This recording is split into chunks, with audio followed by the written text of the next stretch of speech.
স্বপ্নে দেখা ঘরদুয়ার কবি নীরেন্দ্রনাথ চক্রবর্তী পাঠ অঞ্জলা মাহাতো। পুকুর মরায় সবজি বাগান জংলা ডুরে শাড়ি, তার মানেই তো বাড়ি, তার মানেই তো প্রাণের মধ্যে প্রাণ।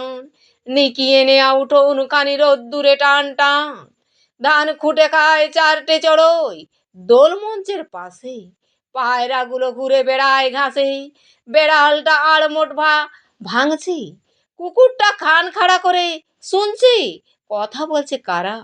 পূর্বের সূর্য পশ্চিমে দেই পারি, দুপুর বেলার ঘুমের থেকে জেগে উঠেছে বাড়ি। লাঠির ডগায় পুটুলি বাঁধা অনেকটা পথ ঘুরে, লোকটা যাচ্ছে দূরের থেকে দূরে, ওর চোখও কি এমন একটা বাড়ির স্বপ্ন টানা। ওর মনও কি গন্ধ ছড়ায় গোপন হাসুন হানা। ও বড় বউ ডাকো, ওকে ডাকো, ওই যে লোকটা পার হয়ে যায় কাঁসাই নদীর সাঁকো।